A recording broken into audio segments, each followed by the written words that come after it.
Okay, seems as if we now have a quorum and we are ready to call the October 14th, 2025 meeting of the Affordable Housing Trust to order. This is a virtual Zoom meeting. All votes will be taken via roll call. To confirm members can hear me and are present. We'll do a quick roll. Mary Mack, Here. Javi De Molina, Here. Boris Bell, Here. staff. Dylan, we've heard from you. Christy, you're connected. Great. Vicky Marsh, hello. Yeah. With that, the meeting has been called to order. Item 2, we'll look for an approval of the agenda. Staff, are there any adjustments, changes, or edits to the agenda as we have it? No. Seeing none, I'll look for a motion to approve the agenda. Somebody So feel free to moved. stay off. I'll move.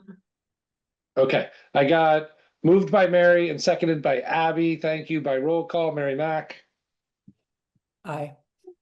Forrest Bell, Aye. Abby De Molina, Aye. and Brian Sullivan's and I. Public comments for items not on the agenda. Would anyone like to make a public comment today? Dylan, can I see everybody's hands? Do you see anybody? You're good.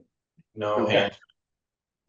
hand. Seeing no motion for public comment, I'll close that. Item 4, approval for minutes for September 5, September 15, and September 30. So that's a review and action. Any members with comments, edits, changes, or staff to the minutes as delivered? Seeing none, I'll look for a motion to approve. So Move moved. to- Thank you, Forrest. Mary, I think you got a second there by roll call. Mary Mack, Aye. Forrest Bell, Aye. Abby De Molina.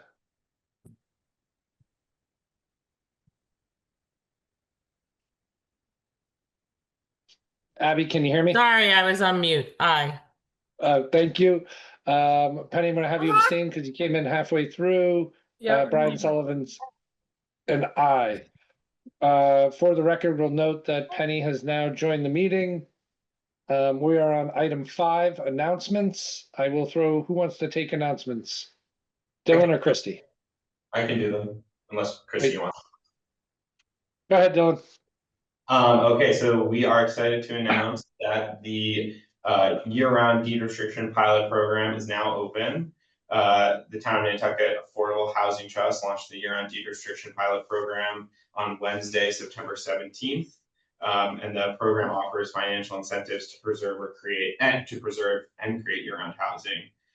Eligible homeowners, property owners, and home buyers may now apply.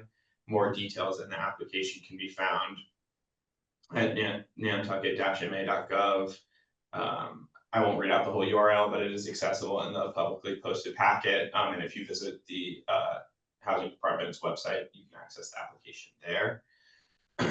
Second, on Friday, September 26th, the Executive Office of Housing and Livable Communities, HLC, released the draft of the seasonal communities regulations for public comment.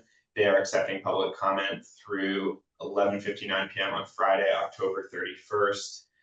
Public comment should be submitted electronically to EOHLC regulation comments@mass.gov with the subject line comments on 760 CMR 76. There's a link in the packet with more information. And lastly, the Joint Committee on Housing is hearing testimony on House Bill 4411 and Senate Bill 967, an act relative to housing and seasonal communities, and House Bill 4410 and Senate Bill 966, an act relative to funding housing and mitigating investor real estate in seasonal communities. Staff are coordinating both oral testimony for the 15th and the submission of written testimony in support of the legislation, which they will accept through December. I believe it's December 5th. It may be December 3rd. So stay tuned for more about that. And those are all the announcements that we have. So, Dylan, may I ask a question on the act relative to seasonal communities? So the testimony and hearing, what will be the steps? And this is directed to anybody that can answer it. What will be the procedural steps from that testimony for the act to move forward and become actionable law? That's a great question. Somebody more knowledgeable about the legislative process should feel free to step in, but I believe that this is in front of the Joint Committee on Housing. So they're hearing testimony on the 15th, and then they're accepting written testimony, as I said, through early December. And then out of that, they will report out either favorably or not unfavorably on the bill. And then it will move forward from there and be voted on by the Senate, and then if passed, eventually signed into law by the governor. Great. Thank you, Dylan. Of course.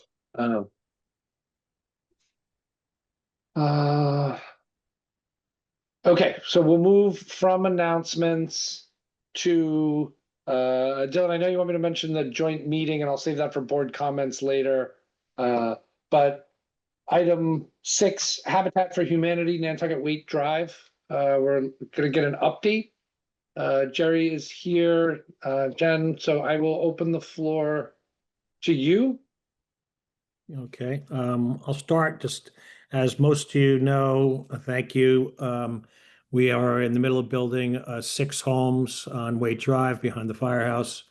4 single family homes, 2-bedroom, 2.5 bath, 1,350 square feet. One of those is a duplex, and 2 3-bedroom, 3.5 bath homes, 2,100 square feet. Both all have 10-foot ceiling basements that can be built out. We have 2 of the homeowners have moved in. The 5 is the furthest west on the block. They moved in about 3 months ago. Extremely happy, and it's still a little bit building site because we haven't gotten the paving done yet and the curb cuts in the yards, but they're extremely happy and happy to be living there. The other 2 on the other end of the property, more towards the lifeguards station there. Though they will be completed in approximately 2 to 3 weeks, as soon as we get the fire department inspection, and those homeowners will move in. And then lastly, we have the duplex in the middle. That is about a third done or so. It's been framed, it's weather tight, but they haven't done the sheetrock and things like that yet, and loads of work to do still there, but we've been sort of pressing to get these other 2 homeowners in, so that 4 will be in. The budget on these, thank you. So to remind you, you very kindly granted us $4 million to do the 6 homes.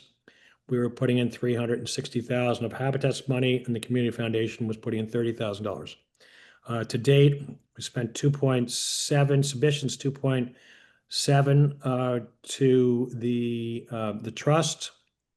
330 out of the 360 for Habitat's been spent, and 27 out of the 30 for Community Foundation. So approximately 3 out of the 4.35 has been spent, and we are confident that we'll be getting this thing right around the budget that we foresaw about 2 years ago. They'll be coming in, the 3-bedroom, 3.5 bath homes will be coming in at about $370 a foot. And the 2-bedroom, 2.5 bath, they'll be coming in about $510 a square foot. So as you know, those I think are pretty good numbers. The paving and the curb cuts and things like that has been the delay in getting these things done, but we do have Victor Paving has agreed to do it in the next month, certainly before the asphalt plant closes.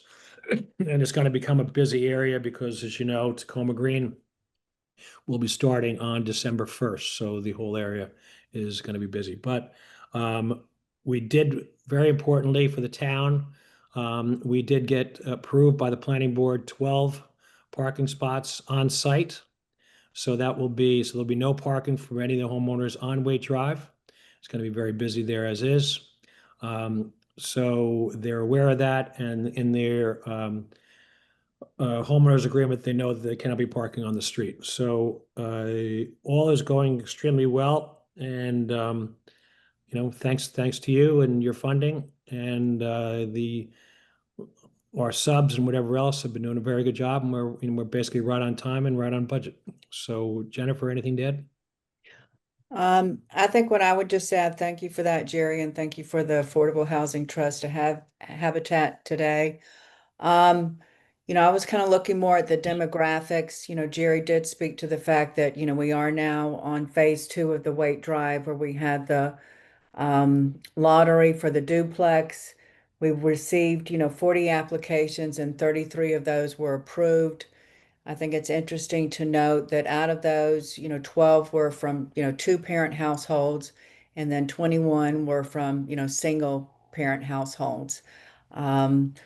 We have a good mixture in our little, neighborhood on White Drive. We have, a Nantucket native, a Brazilian family with 2 children. We have a single mom who is from Bulgaria, an Asian single mom, and then also a family from Brazil. So it's a good mixture. I think it represents, Nantucket as a whole in regards to hitting, the demographics that we aim to do to continue to have, a vital community. So that's really all that I needed to add. Okay, and just to highlight, this makes 22 homes that we will have completed with your help. And the majority of those, probably 16, have been in the last eight years or so. And we're extremely happy how things are going. Can I answer any? Jerry and Jennifer, thank you very much. Your point is not lost on me on how strong your organization has become in the last 8 years and all the work you've done. So thank you. Questions? It doesn't look like we have any. Your report is very thorough, and I appreciate the packet updates and how thorough those were as well. So the big change, and we have to thank Christy and Dylan, is that due to the expense of this project, the bills are quite large every 2 weeks. And due to their efficiency, we submit it to them every 2 weeks, and our vendors are getting paid within 10 days of that. So it's work like clockwork. Every submission is accepted by Dylan or Christy, and then it's put in the packet for the select board at their meetings, and we have happy vendors make happy workers, and so it's worked out extremely well. looks like a model moving forward. I love it. Fast paced makes fast friends. And I'll just add that it's been going smoothly, and I'll add that Caroline took over payment last week, and so she's picked up the payment process really well from our end. Terrific. Thank you all. Great. What's my spot looking at the? Okay, so with that, I'll close item 6. We'll jump into 7, review, endorse comments on seasonal community regulation to present to the planning board commission. Christy, you unmuted. Oh, Jerry, coming back to you. Can we jump off, or do you want to stay on? Yes, you're all good. Thank you very much. Appreciate it, everyone. Thank you. Thank you, Jerry. Thank you, Jennifer. So the next item on your agenda is to review and endorse the comments around the seasonal community regulations. These guidelines are part of the announcement that they were just released on Friday, September 26th, and the EOHLC is looking for comments. Ultimately, we're going to have our planning commission submit the comments on behalf of the town, since Meg Trudell sits on the Seasonal Community Advisory Committee and is appointed through our planning commission. Others are welcome to submit individual comments on their own behalf, but we put together this letter that outlines some of the key things that we'd like to see adjusted. And we were just looking for the trust to approve this letter being sent to the NPDC. It's also going to be reviewed by the county commissioners and the planning board. If Dylan could share it on the screen, that would be great. Thank you, Dylan.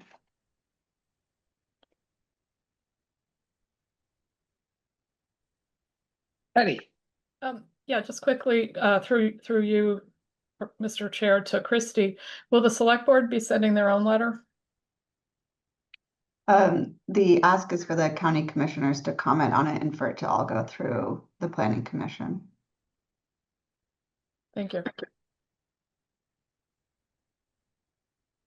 So just to run you through some of the comments are around adjusting language so that community land trusts are included as we have our Nantucket Land Trust taking off. We wanted to make sure that those were counted as an organization that could be defined when they're defining a year-round housing unit, as well as being an agent that can monitor and enforce restrictions. We also are looking at updating the municipal preference when it comes to SHI eligible units. If you could scroll down, Dylan. One of the biggest things is this section 4. Right now, the year-round deed restrictions are only good for 30 years, just like any other deed restriction. The only thing that can be in perpetuity is something for conservation or affordability restrictions. And so we're asking them to look at the ability to change this so that year-round occupancy can be included in things in perpetuity.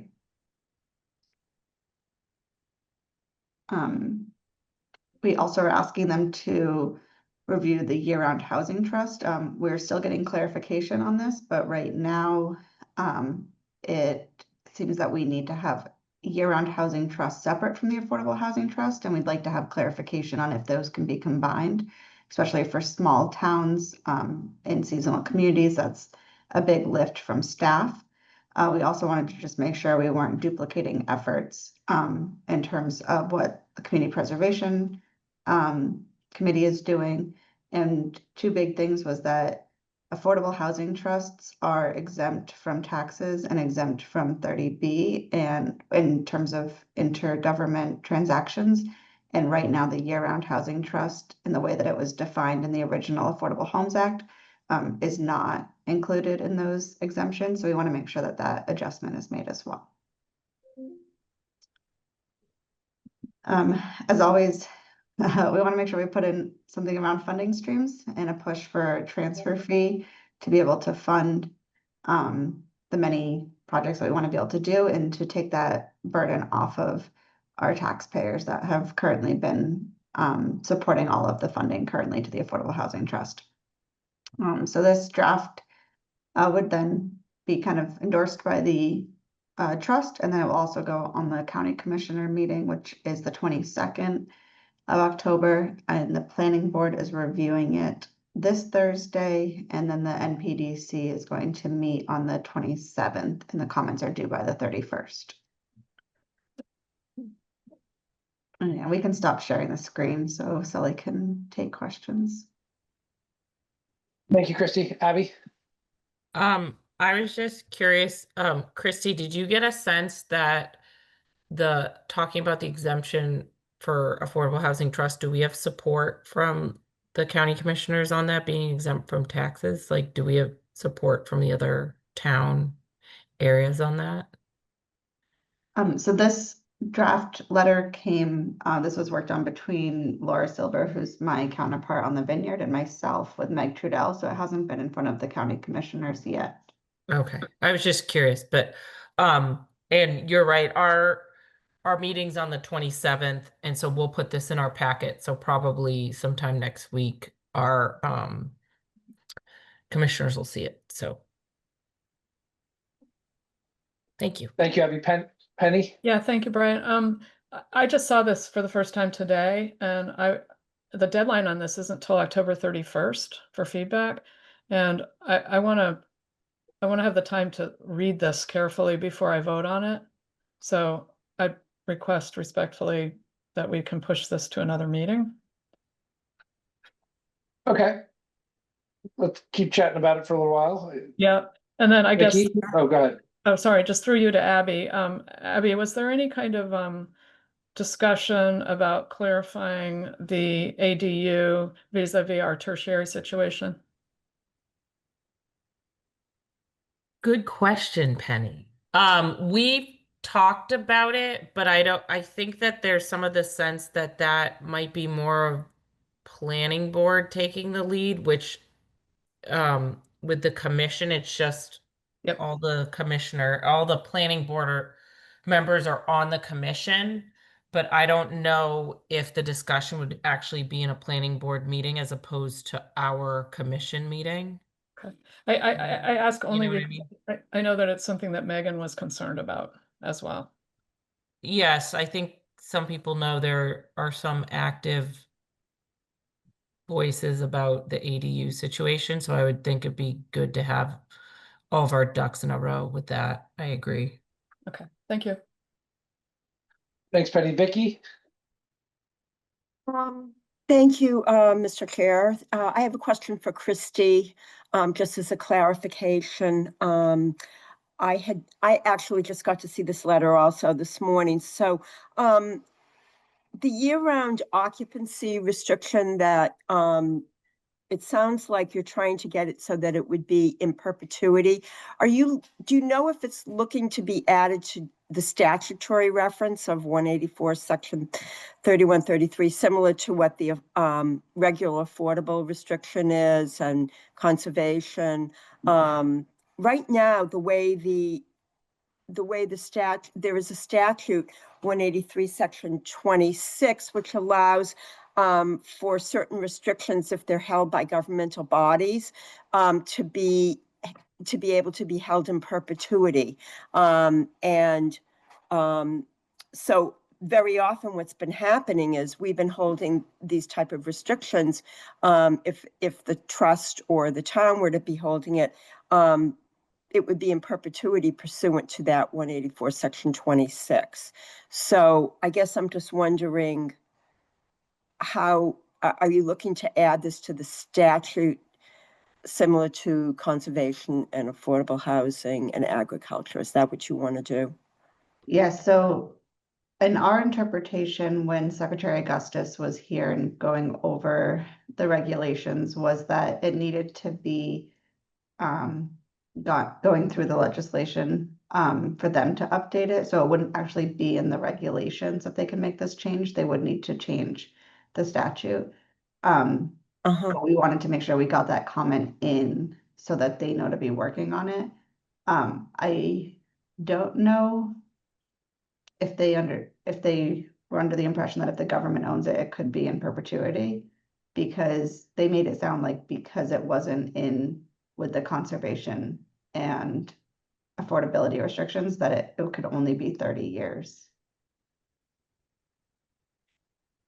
So we've used it in other instances where the town or the trust has held a restriction that's for the public benefit to be held, that it could be held in perpetuity. And so very often that's, how the documentation has been drafted. And in fact, we take that position in the year-round housing program that we've put out there.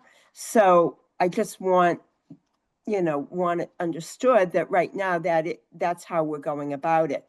But if it gets included in the statute 184 section 31 through 33, then we don't have to worry about making sure that we reference 184 section 26. It would automatically be covered under 184 31 33. So that was one question. So perhaps we might want to clarify that with them.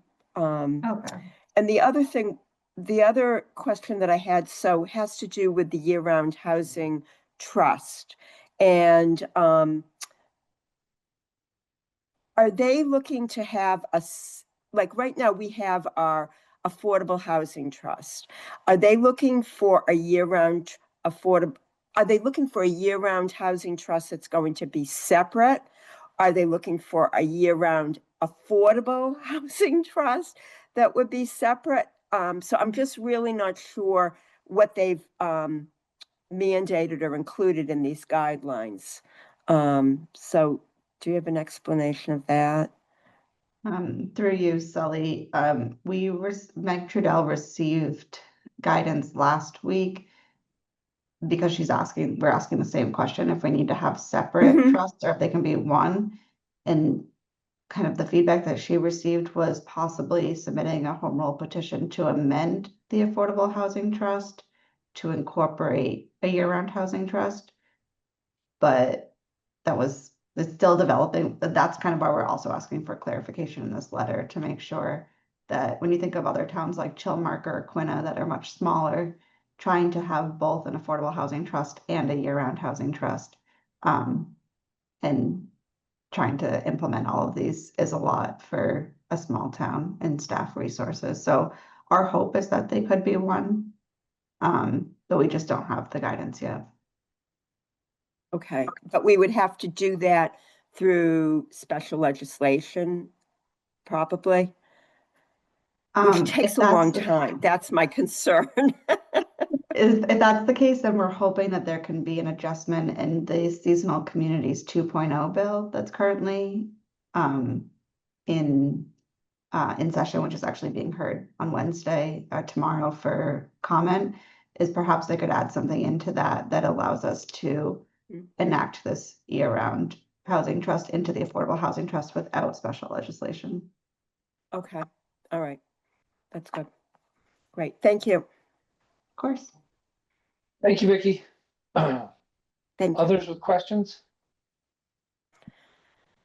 So it seems like we should keep this open until the next agenda, so that members have the opportunity to continue to read and make comment. We're gonna meet again next week, Christy, is that right? And will It that is meet that. the Our timeline? next meeting is the 21st. I will need to have all the materials provided to the county commissioners by tomorrow, so I'll still have it as a draft, pending comments from the Affordable Housing Trust. And we'll be able to get them an updated letter before their meeting on the 22nd. Great. Thank you. Any more on this item? Seeing none, we'll jump over to the select board quarterly report. I know that there's a lot in here. Dylan just took over.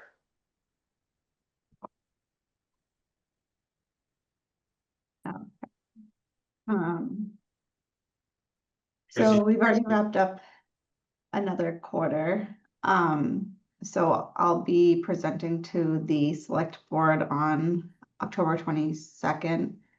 Our quarterly report from the Affordable Housing Trust.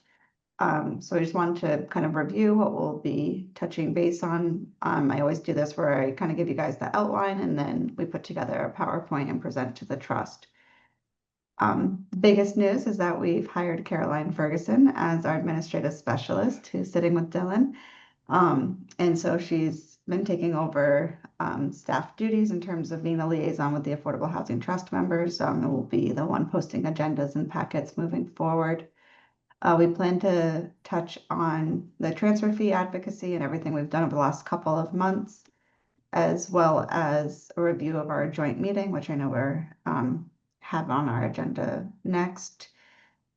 We also wanted to just touch a couple of the events that we've had over the last couple of months. We have attended the One Cape conference in which Meg Trudell and I presented around year-round housing initiatives. That was one of the sessions at the conference. We also hosted Secretary Augustus on Island on September 11th, where they went over these draft guidelines for seasonal communities.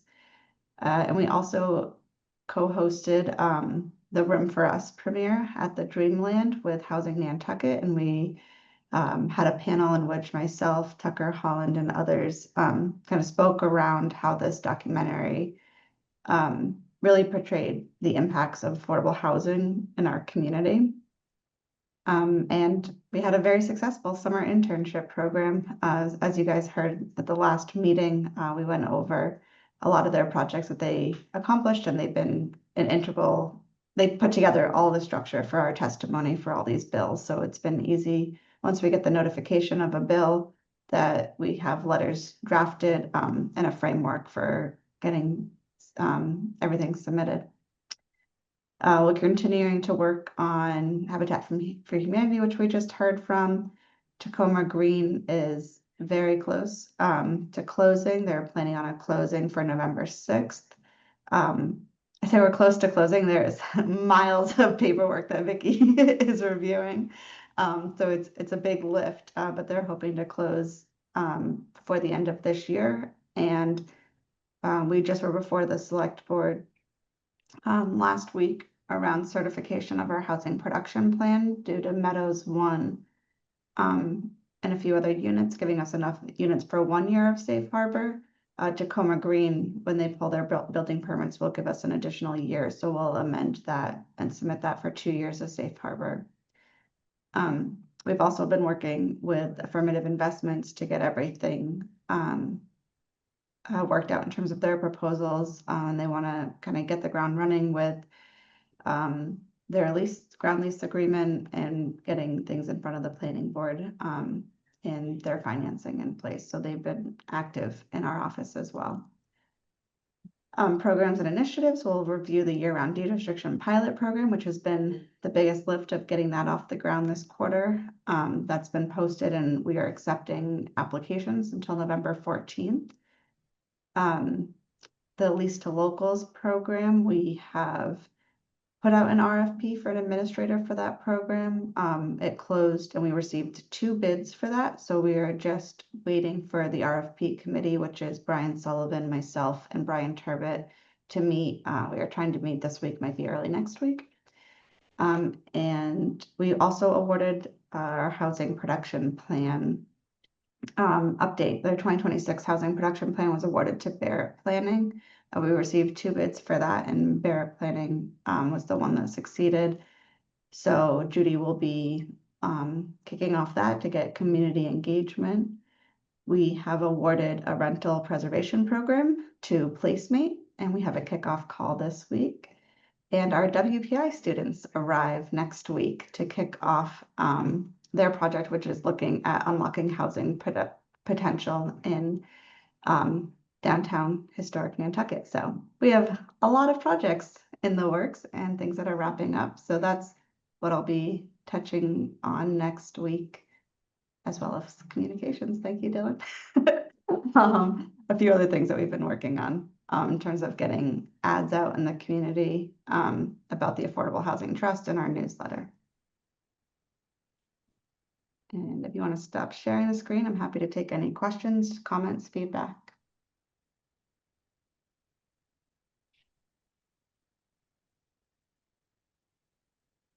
Oh, you're muted, Sully. It's a great presentation. It looks like there's no questions. In all seriousness, Christy, you and the staff are doing a tremendous job managing a lot of different things and have grown the capacity of the department in a tremendous way. So thank you, and for conveying it to the community. Thank you. I think I just closed my agenda. Let's go back. Board comments. Item 9. So recap on the select board, planning board, health board meeting that was on September 30th. I attended, Christy, Dylan, Brooke, Forrest, Mary, Penny. There were a lot of us attended. I look forward to any of your thoughts and comments. There were a lot of topics covered, from year-round housing to municipal housing to opportunities that are coming in the seasonal communities designation. It was interesting to have and see the health department there, as well as a critical and important role in our island's housing needs. With that, I'll open it up to anybody that has comments to share or thought. Brooke? Yeah, I would say most of us who were there have been deep in this, whether it's at planning or Affordable Housing Trust or Select Board, right? I would say the Board of Health is probably on the steepest learning curve around what their role might be in supporting year-round housing. And so I think it was really important that they were there. I've had them on my radar for a number of years. And I think the timing is great. And I think seasonal communities designation has really pushed us to think about, getting all these tools in place. And I thought it was a really, really great start, and something that should continue in perpetuity, the collaboration. Thanks, Brooke. Dylan? I'd just add, for the benefit of the public, that the recording is available on the Town of Nantucket YouTube under the Select Board and Affordable Housing Trust playlists. So folks can watch it there if they're interested in catching up, and there's also minutes available, of course, too.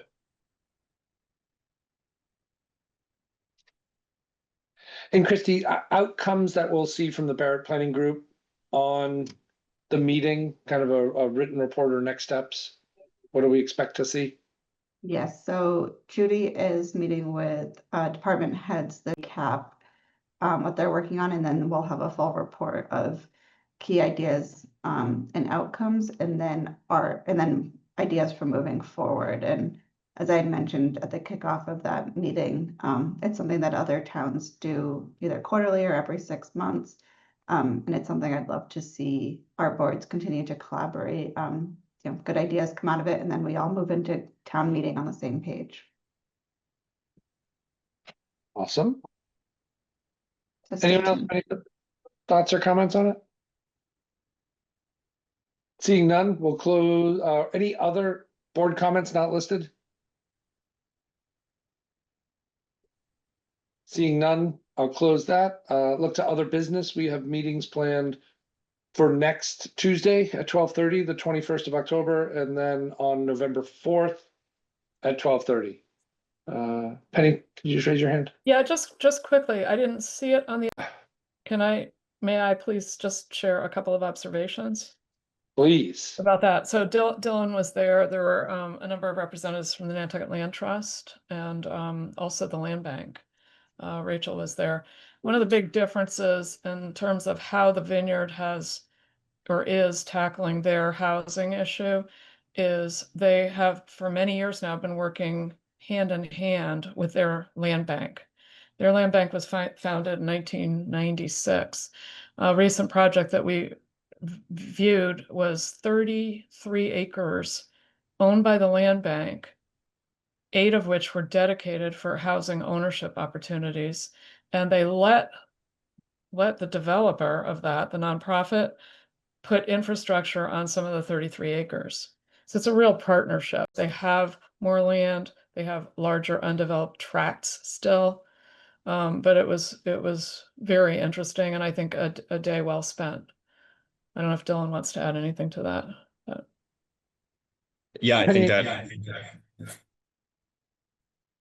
Sorry, I did the wrong computer. I think I captured it really well, and it was a great day and a great learning opportunity. I think there's going to be a lot of productive collaboration that comes out of it. And, looking forward. So Dylan had never flown on a Cessna before. And Penny volunteered to hold my hand, but I'm proud to say. I thought I'll hold your hand if you need something. Thank you. Penny, I have a question about that project, if you recollect, and I've seen that project in the past. Many years ago, I went on a similar tour. That property, was it kind of a split deed purchase with the housing component and developer? Yep. And okay. That's my recollection. So it's not on existing land bank property, but it was an intentful purchase. Exactly. They go in a into collaboration. the thing that they've been doing so well is they plan at the outset together. So it's a collaboration from the beginning. And I want to say also that they're focused more on, it seems the vast majority of what they've been doing is rental housing. It's a lot easier to get affordable rental housing. It's a lot easier to get funding for that, of course, than the ownership piece of it with state and federal money and LIHTC credits and all that. But at this one particular development, I think there were maybe a dozen houses on this 8-acre piece. There was a lot of common green space, but it was impressive the way they've done these things scattered site. The only community that doesn't have any kind of affordable housing there is Chilmark. That is the other thing that's worth pointing out. They were able to get this done. It's impressive what they've done with 6 towns, 6 planning boards, 6 zoning boards, 6 boards of selectmen or select boards. 6, yeah, it's amazing. I mean, we have a huge advantage here that we only have 1 town. So, thank you.